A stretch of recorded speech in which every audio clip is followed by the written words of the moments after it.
Hello students, last class में हमने file handling chapter start किया था।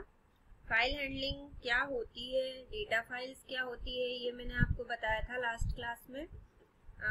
डेटा फाइल्स के ऊपर कौन कौन से ऑपरेशंस होते हैं, कौन कौन सी फाइल्स होती है, ये सारी चीज़ें मैं आपको बता चुकी हूँ।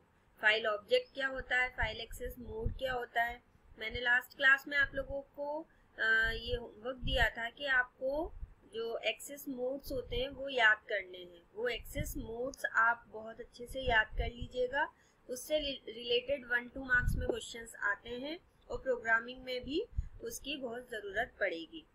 आज इस क्लास में मैं आपको बताने जा रही हूँ कि टेक्स्ट फाइल के ऊपर कौन कौन से ऑपरेशंस होते हैं, क्योंकि फाइल हैंडलिंग में जो मेनली ऑपरेशंस होते हैं वो 4 होते हैं। कौन कौन से? फाइल को ओपन करना, देन फाइल में से डेटा रीड करना, देन फाइल में डेटा राइट करना एंड फाइनली फाइल को क्लोज कर देना। हम ओपन का सिंटेक्स देख चुके हैं, ओपन में कौन कौन से आर्ग्यूमेंट्स पास होते हैं वो हम देख चुके हैं। क्लोज करना मैं आपको बता चुकी हूँ कि फाइल को कैसे क्लोज करना है। क्लोज फंक्शन का हम यूज करते हैं, क्योंकि ये कंपलसरी नहीं होता बट ये रिकमेंडेशन होती है। एक बार हम अपनी फाइल को क्लोज कर देते हैं तो उसकी लिंकिंग जो है हमारे प्रोग्राम से खत्म हो जाती है। अब मैं आपको बताती हूँ कि टेक्स्ट फाइल पे कौन कौन से ऑपरेशंस होते हैं। ऑब्वियसली 2 ऑपरेशंस होते हैं, डेटा को रीड करना और डेटा को राइट करना। देखते हैं, लास्ट क्लास में भी मैंने आपको टेक्स्ट फाइल के बारे में बताया था कि टेक्स्ट फाइल आस्काई या यूनिकोड कैरेक्टर में लिखी जाती है, मतलब उसके जो कैरेक्टर्स होते हैं वो रीडेबल होते हैं। टेक्स्ट होता है सिंपल, उसे हम इजीली पढ़ सकते हैं। Text files don't have any specific encoding and it can be opened in normal text editor itself. इसकी कोई स्पेसिफिक एनकोडिंग नहीं होती है, मतलब इसका डेटा एज इट इज रहता है जैसा आपने इनपुट किया। कंप्यूटर चूंकि बाइनरी लैंग्वेज को समझता है, 0-1 को समझता है, लेकिन तब भी उसकी एनकोडिंग नहीं करता है। आपने ए एंटर किया है तो वो ए ही स्टोर होगा। जैसे आपने फाइल को, इसकी जो फाइल्स होंगी आप उसे किसी भी नॉर्मल टेक्स्ट एडिटर में ओपन कर सकते हैं, वो ओपन हो जाएगी, आप उसे पढ़ सकते हैं। एग्जाम्पल में आपके सामने कुछ फाइल्स लिखी हुई हैं, ये फाइल्स आप किसी भी एडिटर पे ओपन कर सकते हैं, इसका डेटा आप पढ़ सकते हैं। तो आज मैं आपको वही टेक्स्ट फाइल, कैसे बनी बनाई टेक्स्ट फाइल से आप डेटा रीड कर सकते हैं पाइथन में, और पाइथन से खुद एक फाइल बना सकते हैं, वो चीजें मैं आपको बताऊंगी। सबसे पहला आता है ऑपरेशन टेक्स्ट फाइल के ऊपर, reading data from file. File में से डेटा रीड करना। मैंने आपको बताया था जैसे कंसोल से हम यूजर से इनपुट लेते हैं तो यहाँ पर एक वर्ड यूज करते हैं इनपुट वर्ड। ऐसे ही अब हम फाइल से इनपुट ले रहे हैं तो वहां पर जो वर्ड यूज करेंगे वो क्या करेंगे, रीडिंग वर्ड यूज करेंगे। रीड कर रहे हैं मतलब हम फाइल को। In order to read a file in Python we must open the file in read mode. एक चीज आपको ध्यान रखनी है, आप पाइथन के अंदर अगर किसी भी फाइल को रीड करना चाहते हैं तो सबसे पहले आपको उस फाइल को रीड मोड में ओपन करना होगा। आप R का यूज कर सकते हैं, आप R+ का यूज कर सकते हैं। आपको वहां पर R का यूज करना होगा, रीड मोड का यूज करना होगा, तभी आप उस फाइल को पढ़ सकेंगे। 3 वेज होते हैं, 3 तरीके होते हैं जिससे कि हम पाइथन में फाइल को रीड कर सकते हैं। वो 3 तरीके कौन कौन से हैं? एक रीड फंक्शन है, एक रीड लाइन फंक्शन है और एक रीड लाइंस फंक्शन है। इन तीनों में डिफरेंस बताती हूँ मैं आपको क्या होता है, और मैं भी आपको प्रोग्राम के थ्रू भी बताती हूँ कि कैसे रीड करते हैं। रीड में एक ऑप्शनल आर्ग्यूमेंट है n, मतलब ये कुछ नंबर ऑफ बाइट्स को रिप्रेजेंट करता है। आप कोई भी नंबर दे सकते हैं और जरूरी नहीं है, अगर आप कोई भी नंबर नहीं देते हैं तब क्या होता है वो भी मैं आपको अभी बताऊंगी। Reads at most n bytes. If no n is specified, reads the entire file. It returns the read bytes in the form of a string. इस चीज को मैं एक्सप्लेन करने से पहले आपको प्रैक्टिकली करके दिखाती हूँ, जिससे कि आपको समझ में आएगा कि काम कैसे करता है। डेटा रीड करने से पहले मैं एक टेक्स्ट फाइल क्रिएट करूंगी, क्योंकि हम उस फाइल में से ही डेटा रीड करेंगे। आप देखिए मैंने एक टेक्स्ट फाइल बना रखी है यहाँ पर hello.txt नाम की। इसमें हम इसी में चेंजेस कर देते हैं, कुछ और डेटा लिख देते हैं। Hello all, how are you, this is Python programming. हमने 3 स्टेटमेंट्स लिखे, इसे सेव कर दिया। ठीक है, इस प्रोग्राम को मैं डिलीट कर देती हूँ। हम खुद एक प्रोग्राम क्रिएट करेंगे यहाँ पर। आप देखिए मैंने इसे प्रोग्राम्स नाम का जो फोल्डर है डी ड्राइव में यहाँ पर क्रिएट किया है। अब मैं पाइथन ओपन करती हूँ और स्क्रिप्ट मोड ओपन करती हूँ। मैंने जो ये हेलो फाइल में लिखा है, इस फाइल के डेटा को मुझे डायरेक्टली नहीं पढ़ना है, प्रोग्राम के थ्रू पढ़ना है, मतलब प्रोग्राम में पढ़ना है। तो प्रोग्राम में इस फाइल को हमें ओपन करना पड़ेगा। सबसे पहली स्टेप होगी फाइल को ओपन करना। किसी भी नाम से आप फाइल हैंडल बना सकते हैं, जो कि फाइल का ऑब्जेक्ट है। फाइल हैंडल भी इसे कहा जाता है। फाइल का ऑब्जेक्ट जो होता है उसी के पास में आपकी फाइल का रेफरेंस होता है। तो मैंने जो ऑब्जेक्ट बनाया है किस नाम से बनाया है, माय फाइल नाम से। इक्वल्स ओपन फंक्शन से फाइल को ओपन किया जाता है। ओपन फंक्शन 2 आर्ग्यूमेंट लेता है। पहला पाथ, मतलब उस फाइल का जो पाथ है आपको वो देना है। अभी मैं डायरेक्टली यहाँ पर फाइल का नेम दे रही हूँ। फाइल का नाम था hello.txt। आप देखिए मैं इस प्रोग्राम को जब सेव करूंगी तो मैं इसी फोल्डर में सेव करूंगी, इसलिए मैंने फाइल का डायरेक्टली नेम दिया है।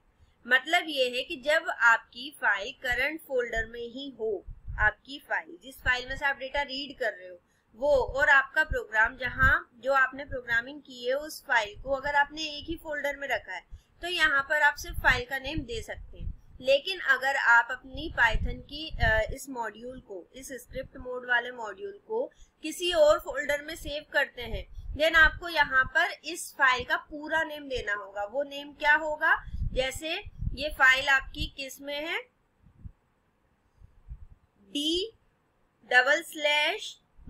Divya documents /programs and then hello.txt।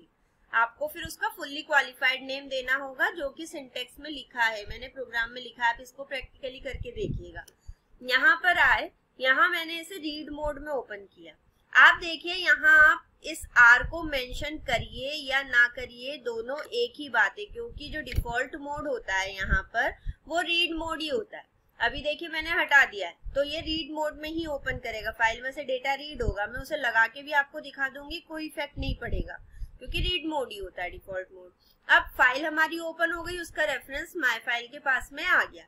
अब उस फाइल में से आपको डेटा रीड करना है। अब रीड अगर आप करोगे, जैसे हम यूजर से इनपुट लेते हैं तो जो भी इनपुट यूजर एंटर करता है तो उसे हम किसी वेरिएबल में ही स्टोर करते थे। तो सबसे पहले यहाँ पर एक वेरिएबल बनाते हैं। मैंने बनाया str1 इक्वल्स टू। अब चूंकि उस फाइल का जो रेफरेंस है वो किसके पास में, इस ऑब्जेक्ट के पास में है, तो आप अपने पूरे प्रोग्राम में इस फाइल हैंडल का ही नेम यूज करेंगे। मतलब माय फाइल के पास में जिस फाइल का रेफरेंस है उस फाइल में से रीड करो। आप देखिए अभी मैं रीड में यहाँ एज ए आर्ग्यूमेंट कुछ भी पास नहीं कर रही हूँ। जब हम रीड में यहाँ कुछ भी पास नहीं करते तो रीड क्या करता है, उस फाइल के पूरे डेटा को रीड कर ले आता है इन द फॉर्म ऑफ स्ट्रिंग के फॉर्म में पूरा डेटा रीड कर लेता है और किसे असाइन कर देगा, str1 को। अब आप यहाँ पर प्रिंट में str1 को प्रिंट कर दीजिए। आप देखिए उस फाइल का डेटा आपके सामने शो हो जाएगा। पहले हम इसे सेव करते हैं। मैं इसे वहीं पर सेव कर रही हूँ जहां पर मैंने अपनी टेक्स्ट फाइल बनाई है। क्यों, क्योंकि मैं अपने पाइथन के जितने भी प्रोग्राम्स होते हैं उन्हें उसकी लाइब्रेरी से अलग रखती हूँ। जब भी मुझे जरूरत होती है किसी प्रोग्राम की तो मैं उस फोल्डर में से डायरेक्टली उस प्रोग्राम को ले लूंगी। यही आपके लिए सजेशन है, आप जितने भी अपने पाइथन के प्रोग्राम्स बनाते हैं उसे पाइथन की लाइब्रेरी में ना बनाते हुए अलग से एक फोल्डर बना लीजिए, प्रैक्टिस फोल्डर, किसी भी नाम से फोल्डर बना लीजिए। उसमें सारे प्रोग्राम्स को स्टोर करिए जो कि आगे भी आपको काम आएंगे। ठीक है, यहाँ पर हम हमारी फाइल को सेव करते, जैसे मैंने सेव किया abc.py और इसे सेव कर दिया। सेव करने के बाद में अब हम इसे करेंगे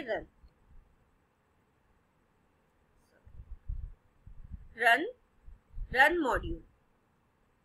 आप देखिए उस फाइल में जो भी डेटा लिखा था, hello all how are you, this is Python programming, जैसा लिखा था वो एज इट इज आपके सामने आके प्रिंट हो गया।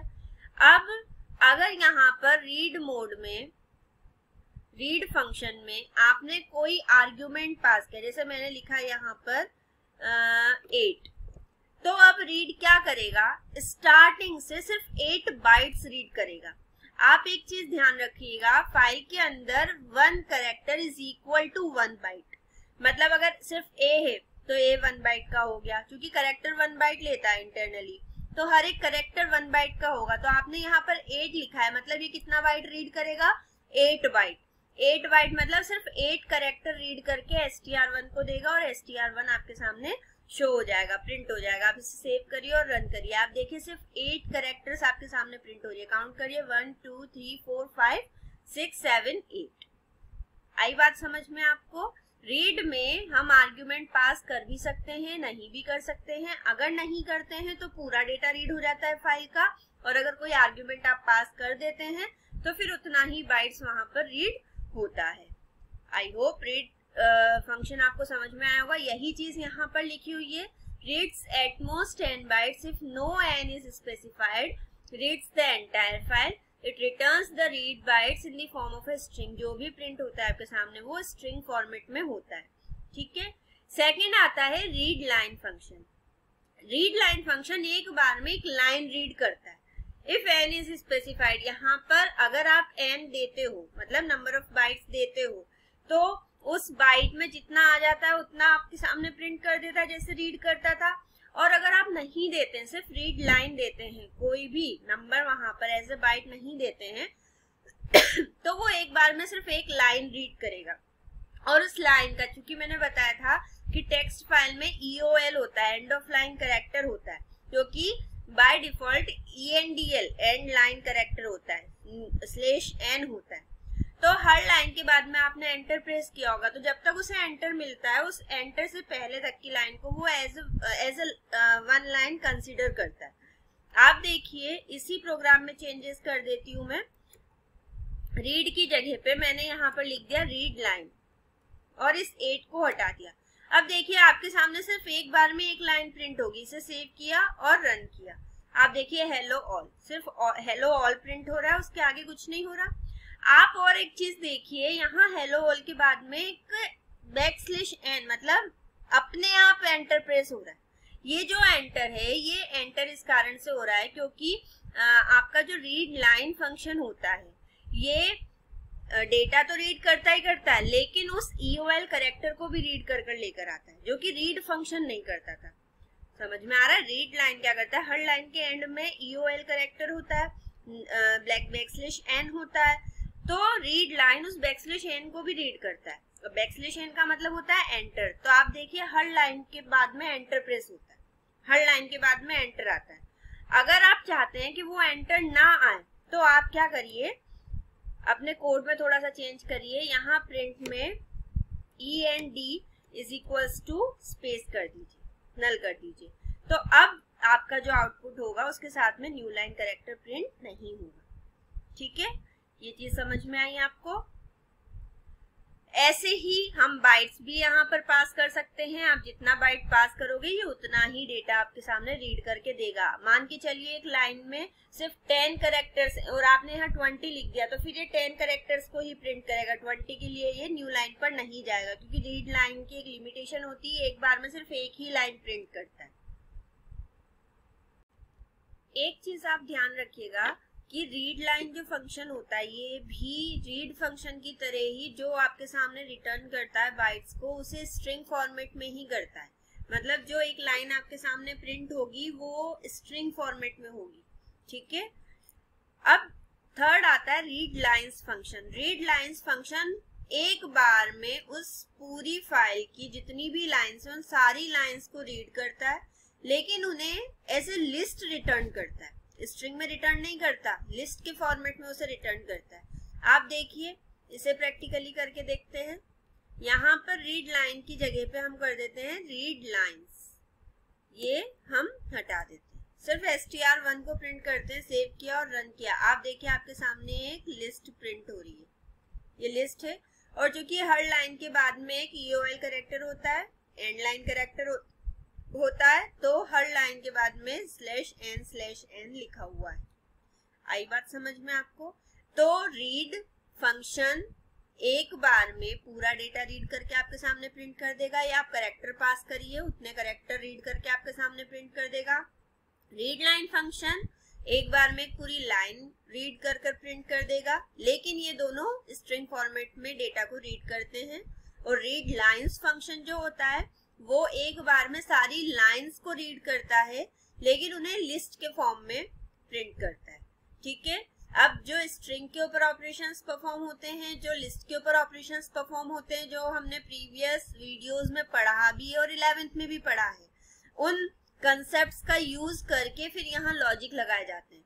यहाँ पर टेक्स्ट फाइल से जो क्वेश्चन आते हैं एग्जाम में वो लॉजिकल क्वेश्चन आते हैं, जहाँ आपको फाइल को ओपन करना पड़ता है, रीड करना पड़ता है या राइट करना पड़ता है, बट उसके साथ में उसमें कोई लॉजिक लगाना होता है। तो वो लॉजिक लगाने के लिए आपको यहाँ पर फिर स्ट्रिंग और लिस्ट के फंक्शंस का यूज करना पड़ सकता है। फॉर एग्जाम्पल कि आपके सामने ये फाइल है, आपने ये जो फाइल बनाई थी, इसी फाइल के अंदर आपको एक प्रोग्राम ऐसा बनाना है जिसमें सिर्फ वही वर्ड्स प्रिंट हो जिनकी लेंथ 6 से ज्यादा हो या 5 से ज्यादा हो। मतलब किसी भी स्ट्रिंग की लेंथ क्या होती है, number of characters in that string. तो कोई भी नाम जो कि 5 कैरेक्टर से ज्यादा का हो, सिर्फ वही वर्ड्स आपके सामने प्रिंट हो। अब कोई भी वर्ड, तो उसके लिए आपको पहले एक वर्ड चाहिए, लेकिन इन तीनों फंक्शन में से ऐसा कोई भी फंक्शन नहीं है जो एक बार में एक वर्ड पूरा रीड कर ले। आपको ये पता भी तो होना चाहिए कि कौन कौन से वर्ड्स हैं। ना आप रीड फंक्शन का यूज कर सकते हो, ना रीड लाइन का कर सकते हो, ना रीड लाइंस का कर सकते हो। उस केस में आप क्या करोगे, उस केस में हम स्ट्रिंग रीड करेंगे। स्ट्रिंग रीड करेंगे मतलब आप रीड लाइन का यूज कर लो, आप रीड का यूज कर लो, जो आप चाहो, और फिर उस स्ट्रिंग को स्प्लिट कर लो। क्योंकि हम किसी भी स्ट्रिंग को स्प्लिट करते हैं तो वो स्प्लिटिंग करने के बाद में उस स्ट्रिंग को लिस्ट में कन्वर्ट कर देता है। मैं आपको शो करती हूँ यहाँ पर। जैसे मैंने यहाँ पर मान के चलिए रीड से ही प्रिंट किया, रीड किया डेटा, रीड ने प्रिंट किया, रीड किया और str1 को दे दिया। अब इस str1 से मैंने एक और वेरिएबल बनाया, मान लीजिए x, और str1 स्ट्रिंग के ऊपर एक फंक्शन मैंने आपको पढ़ाया था, स्प्लिट फंक्शन। स्प्लिट क्या करता है, उस पूरी स्ट्रिंग में से डेटा को स्प्लिट कर देगा, एक एक वर्ड को स्प्लिट कर देगा। स्पेस से स्प्लिटिंग होती है जब हम यहाँ कुछ भी आर्ग्यूमेंट पास नहीं करते हैं, तो वो लिस्ट में कन्वर्ट करके आपके सामने प्रिंट कर देगा। आप यहाँ पर देखिए प्रिंट करेंगे जब x को, पहले str1 को ही प्रिंट करते हैं जिससे हमें पता चल जाएगा कि उसने स्ट्रिंग रीड की थी, और फिर x को करते हैं, सेव किया और रन किया। आप देखिए ये पहला जो कि हमने str1 को प्रिंट किया था उससे प्रिंट हुआ, और ये जो कि हमने x से प्रिंट किया था, आप देखिए हर एक वर्ड एक मेंबर बन गया है इस लिस्ट का। अब आपको एक बार में एक वर्ड मिल जाएगा। अब आपको क्या कर लेना है, यहाँ पर चेक कर लेना है, हमें सिर्फ उन्हीं वर्ड्स को प्रिंट करने हैं, किन वर्ड्स को, जिनकी लेंथ 5 से ज्यादा हो। तो यहाँ आप इफ लगा देंगे, if len of x, for loop लगा दीजिए क्योंकि हर वर्ड को आपको चेक करना पड़ेगा। यहाँ पर फॉर, यहाँ एक वेरिएबल बना लिया a इन x, x के पास में लिस्ट है, उस लिस्ट में से एक बार में एक वर्ड रीड होगा, a के पास जाएगा। अब यहाँ पर चेक कर लीजिए इफ len ऑफ a, जो वर्ड a के पास में आया है उसकी लेंथ अगर ग्रेटर है 5 के, तो आप उस वर्ड को प्रिंट कर दीजिए। बस इसे सेव किया और इसे रन किया। आप देखिए हेलो, ये तो पूरा डेटा था। जो जो वर्ड्स 5 कैरेक्टर से ज्यादा के होंगे आपके सामने वो सारे वर्ड्स प्रिंट है। ऑल है, पाइथन है और प्रोग्राम। आई बात समझ में? तो इस तरह से प्रोग्रामिंग करने के लिए एग्जाम में आता है क्वेश्चन, प्रॉपरली क्वेश्चन आता है और उसमें आपको लॉजिक लगाना होता है क्वेश्चन पढ़कर। वो डिपेंड करता है कि आपके दिमाग में उस समय क्या लॉजिक आता है, और वो लॉजिक लगाने के लिए आपको स्ट्रिंग के और लिस्ट के फंक्शंस अच्छे से आने चाहिए। रीड लाइन, रीड लाइंस, इनको यूज करना इतना टफ नहीं है, लेकिन इनके ऊपर ऑपरेशन परफॉर्म करना, इनके ऊपर उन लॉजिक्स को फिट करना थोड़ा सा टफ है। वो चीज आपको बहुत अच्छे से समझनी है। ठीक है, रीड लाइंस तक क्लियर हो गया होगा। नेक्स्ट देखते हैं, कुछ नोट है, क्योंकि नोट तो मेरे हर टॉपिक में होते हैं, तो यहाँ पर भी नोट है, आपको नोट्स ध्यान रखने हैं। We may combine the two steps of opening the file and performing the task if we need to perform just a single task on the open file. आप दो स्टेप्स को कंबाइन भी कर सकते हैं, फाइल को ओपन करने वाले और रीड लाइन को, अगर आपको सिर्फ एक ही काम करना है, सिर्फ एक ही टास्क परफॉर्म करना है कि उसके रेफरेंस की कहीं आपको जरूरत नहीं है, तो आप दोनों को कंबाइन करके भी इस तरह से स्टेटमेंट लिख सकते हैं. ठीक है. A line is considered till a new line character is encountered in the data file. एक लाइन तक कंसीडर की जाएगी जब तक उसे न्यू लाइन कैरेक्टर नहीं मिल जाता. एक और तरीका है फाइल की लाइन को लाइन बाय लाइन प्रिंट करने का. आप फॉर लूप का यूज कर सकते हैं. फॉर किसी भी नाम से वेरिएबल बनाए, इन फाइल हैंडल का नाम और प्रिंट var. इसे मैं आपको करके दिखाती हूँ. यहाँ पर ये सब हटा दीजिए, रीड वीड कुछ नहीं करना है हमें, कुछ नहीं. यहाँ पर डायरेक्ट लगाइए for x in my file और प्रिंट x. सेव किया और रन किया. आप देखिए हर लाइन बाय लाइन प्रिंट हो रही है. ये जो /n है क्यों आ रहा है? क्योंकि EOL कैरेक्टर भी रीड होता है. आपको उसके लिए क्या कर देना है, यहाँ पर END आर्ग्यूमेंट को स्पेस कर देना है. सेव किया और रन किया. आप देखिए एक लाइन बाय लाइन प्रिंट होता है. तो ये दो तरीके हैं जिससे कि आप लाइन बाय लाइन चीजों को रीड कर सकते हैं. The read line functions also read the leading and trailing white spaces. एक चीज ध्यान रखनी है, जो read line function होता है वो स्ट्रिंग के साथ में उसके आगे या पीछे का जो स्पेस होगा, टैब हो सकता है, एंटर हो सकता है, इनको रिमूव नहीं करता है, इनको भी रीड करता है.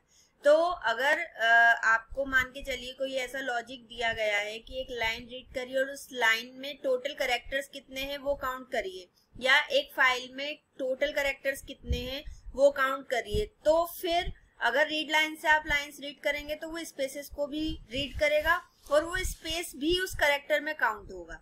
अगर आप चाहते हैं कि वो स्पेसेस काउंट ना हो, मतलब to remove this white spaces following functions can be used, उसके लिए आप इन फंक्शंस का यूज कर सकते हैं, स्ट्रिप, आर स्ट्रिप और एल स्ट्रिप. पहले मैं आपको ये बताती हूँ कि ये आर स्ट्रिप, एल स्ट्रिप करते क्या है. ये लीडिंग और ट्रेलिंग स्पेसेस को रिमूव करते हैं. अगर आप यहाँ पर इनके आर्ग्यूमेंट में कोई भी कैरेक्टर पास नहीं करते तो ये लीडिंग और ट्रेलिंग स्पेसेस को रिमूव कर देते हैं. अगर आप यहाँ पर कोई कैरेक्टर पास कर देते हैं तो ये उन कैरेक्टर्स को रिमूव करते हैं. स्ट्रिप दोनों साइड से करता है, लेफ्ट और राइट. आर स्ट्रिप सिर्फ राइट साइड से करता है और एल स्ट्रिप सिर्फ लेफ्ट साइड से करता है. मैं पहले इन तीनों फंक्शंस का बता देती हूँ कि ये तीनों वर्क कैसे करते हैं.